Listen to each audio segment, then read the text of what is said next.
So I've got a youth roundtable made up of students from École Sainte-Anne, Fredericton High School, University of New Brunswick, and St. Thomas University. And the two issues that they chose to focus on this year were mental health and addictions. Those two different issues, although obviously intimately related. One of their questions they had was, and they thought this would be helpful, is there any possibility for students to be trained as peer supporters for their classmates struggling with mental health issues? Is that something that the department or through the RHAs could be provided? Thank you to the leader of the third party. This is a great question, and I really like the idea of having that kind of engagement from youth, having a youth roundtable, and we welcome ideas from them, those that are, in the trenches every day. I know in my first week as minister, I went to an event like that at a school, Wabanaki School in Moncton, which was having an event that brought together the different youth, I think, mental health committees that they had around the province that, they provided ideas as well. So I welcome engaging youth in this regard. And with respect to peer support workers, this is actually something that we're working towards with our youth hub model that I spoke of earlier. That model includes two youth peer support workers per site, so we're in the process of hiring them.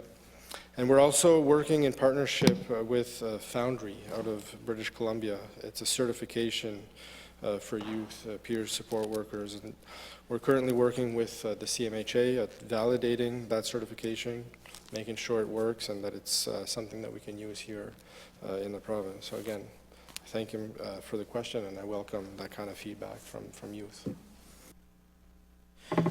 Through you, Mr. Chair, it's impressive the leadership that students are showing. That's for sure. One of the members of my roundtable is the Vice President on our Student Council at École Sainte-Anne, and she's Vice President responsible for mental health. If you can imagine, that's how important this issue is in the high schools, in being reflected by the student leadership within the student governance system they've got. One of the other questions they had, because I asked them to develop some questions for you.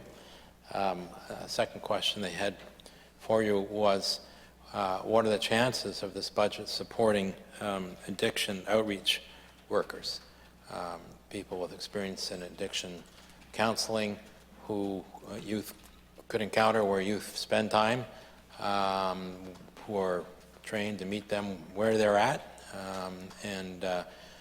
That used to be, even in New Brunswick, it used to be,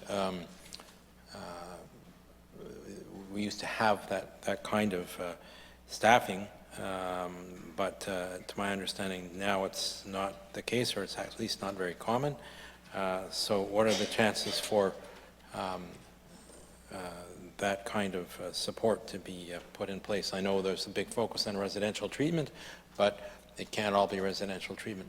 As they told me, there needs to be some way of interacting with addiction outreach folks. So thank you. Earlier in today we had spoken a little bit about this when we talked about the 50 beds and the needs assessment that we're doing that will be finalized for this fall. And that does include the full continuum of care, not just residential treatment. So we'll be looking at what the needs are for in-community as well, because we know that for youth especially, providing services in community is best practice. So we want to look at where those needs are, the gaps in services, because as the member opposite has clearly stated that some of those outreach workers that we had at one time may not be fully in that same capacity as we have now, those workers in schools, but we will be looking at the full continuum of care and the full needs assessment and making some recommendations moving forward. Through the chair, thank you for that response. One of the other things we discussed, so I'd met a former addictions outreach worker who isn't doing that work now, but she has quite long experience, including in New Brunswick, and was so impressed I had her come and meet with the students on my roundtable.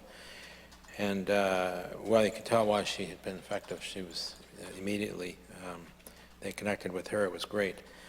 And so I certainly see the potential, but one of the things that came up in the discussions was accessibility of mental health services outside of sort of daytime hours. And we don't have 24/7 mental health dedicated ERs or mental health, or we don't have any of our community health centers, mental health centers that the RHAs run open through the night with kind of an emergency component. So I was wondering whether there's any anticipation with this budget of piloting that at one or more community health mental health centers to just see how that might work and what kind of support it can offer. Thank you to the member opposite. So as he mentioned, accessibility outside daytime hours, not always easy, but we're working towards making improvements in that area. With respect to the mental health helpline, that is available 24/7, where we have care coaches who can de-escalate a situation or make referrals or direct a person to an appropriate service provider. We also have mobile crisis services. There's 9 teams around the province that are run by the RHAs, and those are open 7 days a week. Some of them 8 a.m. to 8 p.m., some other places 8 a.m. to 10 p.m.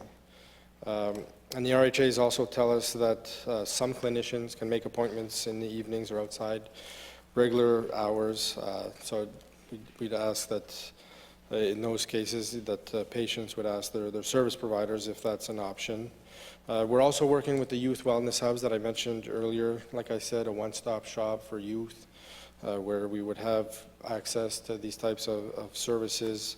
And we're hoping that, well, with the ones that are open now and the ones to come, that evening hours will be available as well for them in those services.